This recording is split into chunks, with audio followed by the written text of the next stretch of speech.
Bom, eu queria resolver um exemplo agora com números, porque eu acho que vai ficar mais fácil de entender. Vamos imaginar que eu tenha essa situação. Eu conheço as tensões em dois planos perpendiculares entre si.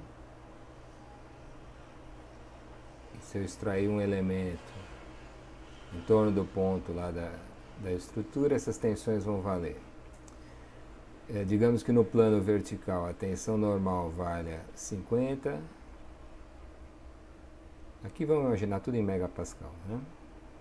E a tensão de cisalhamento valha 40 para cima.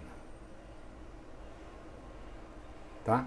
Obviamente, esse plano representa a mesma coisa que esse, né? Ambos representam um plano vertical passando exatamente pelo ponto. O que muda é o sentido do corte. Então, do lado de cá, essa tensão vai aparecer para baixo e essa tensão vai aparecer assim. A gente nem precisa botar os números dos dois lados, tá? Digamos agora que no plano horizontal eu tenho uma compressão de 10 megapascal, que obviamente vai aparecer aqui de novo, e o cisalhamento acompanha, por equilíbrio, né? Aqui tem que ser o mesmo 40. Esse 40 vale para todas as tensões de cisalhamento. Então, esses são os dados do problema, tá? Eu vou montar o círculo de Mohr. Eu tenho aqui já um círculo de Mohr pronto, porque eu tive que fazer essa figura à parte. Eu não tenho a menor condição de desenhar um círculo nessa mesa digitalizadora, nem a letra eu consigo direito. Então, vamos imaginar, faz de conta que o círculo não está aí.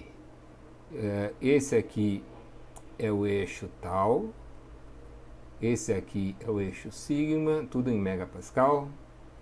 E como é que eu começaria o círculo de Mohr? Eu começo por pontos, né?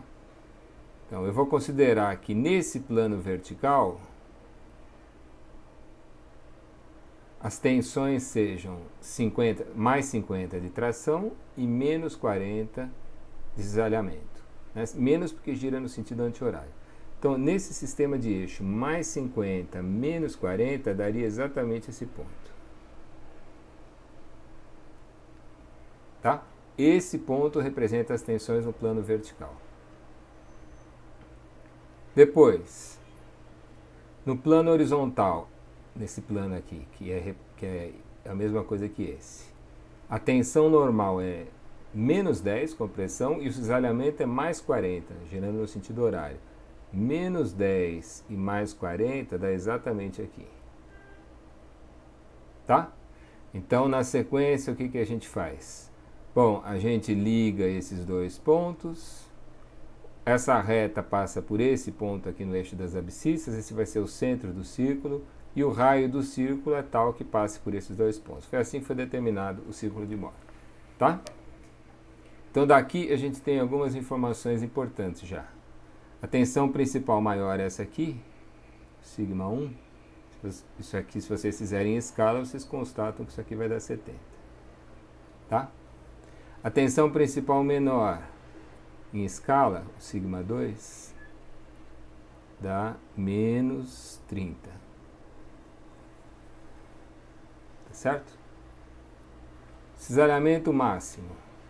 Cisalhamento máximo é esse ponto aqui. Vai dar 50.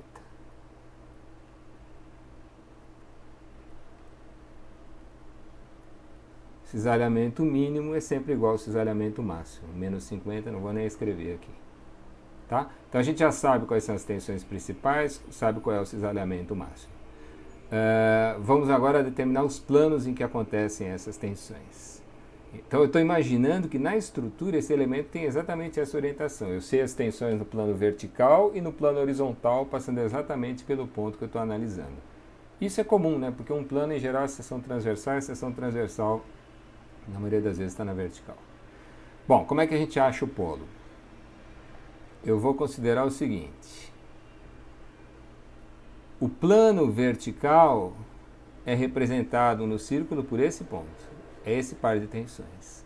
Então eu vou traçar por esse ponto uma reta paralela ao plano em que atuam essas tensões.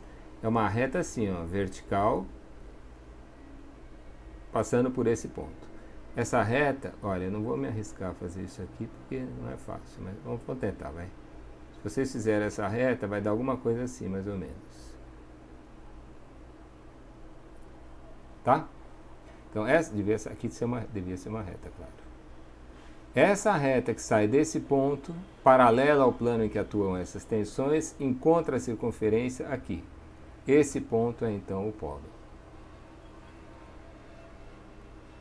Tá certo? Se vocês tivessem usado o outro plano, esse verde aqui, esse plano é representado por esse ponto. Então, por esse ponto, eu vou traçar uma reta paralela a esse plano. Essa reta vai encontrar a circunferência exatamente na mesma posição. Esse é o polo do círculo de Riemann. Tá? Para achar os planos principais. O plano principal de σ1 eu obtenho unindo o polo a esse ponto aqui. Olha, aqui eu não vou aceitar risada, viu? É muito difícil fazer isso aqui, nessa mesa. Na lousa já não é fácil. É essa reta aqui. Essa reta define o plano em que atua essa tensão principal maior. E essa outra reta é o plano correspondente à tensão principal menor. Elas são perpendiculares entre si, como devia ser. E aqui a gente costuma representar o resultado assim. Ó. Vou fazer um elemento com faces paralelas a esses dois planos. Nessa face aqui do elemento, eu devo representar as tensões segundo esse plano, ou seja, é o σ1 igual a 70 de tração. Lembre-se de que no plano principal não existe tensão de cisalhamento. Isso aqui é um 7. Nessas outras faces, eu vou representar as tensões segundo esse plano, ou seja, 30 de compressão.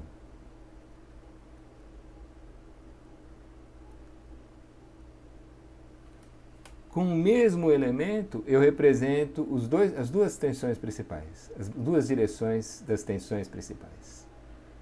Tá? O que isso significa? Bom, já explico o que isso significa. Vamos fazer agora o elemento correspondente à tensão de cisalhamento máxima. Bom, para achar o plano de tal máximo é só ligar esse ponto ao polo. Essa reta é paralela ao plano em que atuam essas tensões. Para achar o plano de tal mínimo e essa reta é esse ponto aqui de baixo. Não é fácil, viu? Aqui, essa reta. E aí a gente representa o resultado assim. Um elemento só com faces paralelas aos dois planos em questão. Nesse plano que é representado por essas duas faces, vejam, a tensão de cisalhamento é menos 50 e a tensão normal é 20, nesse plano. Menos 50 significa que gira o elemento no sentido anti-horário. Desse jeito. Nesses planos, não se esqueçam disso, a tensão normal não é 0, ela vale a tensão média que é 20.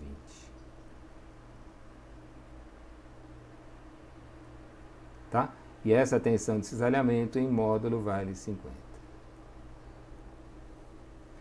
O plano de tal máximo é esse aqui, é representado nesse elemento por essas duas faces. Nesse plano, o cisalhamento é mais 50, quer dizer que gira o elemento no sentido horário.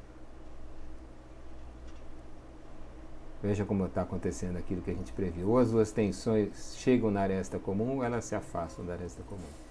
E também nesse plano aqui, a tensão normal é 20 de tração.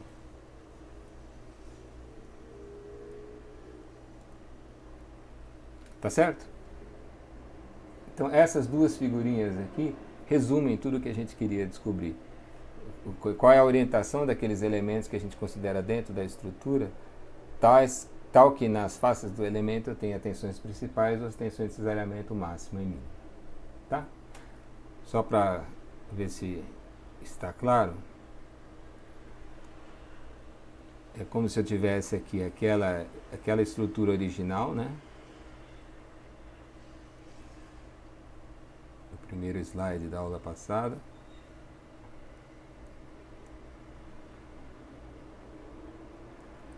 Era uma viga de apoiada, uma coisa assim, né? Eu estava analisando um ponto dentro dessa estrutura. O primeiro quadradinho das tensões que eu usei representa as tensões em dois planos perpendiculares entre si, passando por esse ponto, tais que um dos planos era vertical e o outro plano era horizontal. Foi assim que eu tirei aquele primeiro quadradinho que estava exatamente nessa posição na figura. Esse outro quadradinho que aparece aqui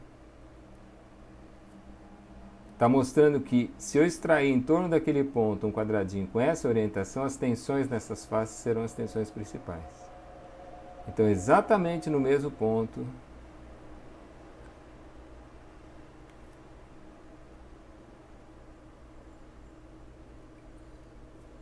calma, filho.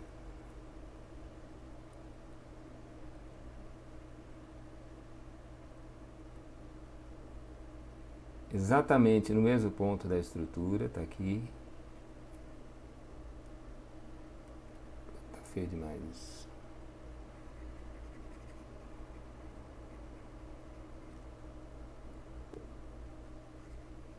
Calma lá, minha gente.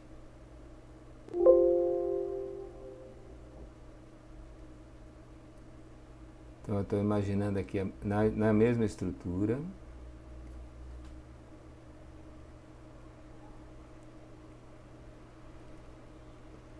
O mesmo ponto. Agora eu estou imaginando dois planos com aquela inclinação que nós vimos no slide anterior, né? Assim e assim.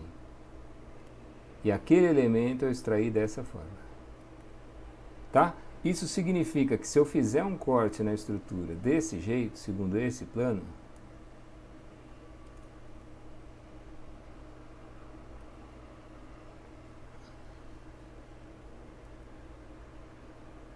um corte assim,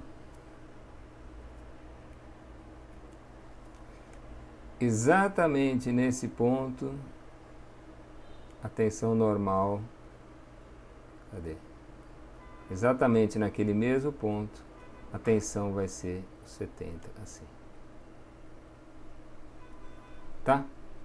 É isso que significa essa figura aqui. É isso aí.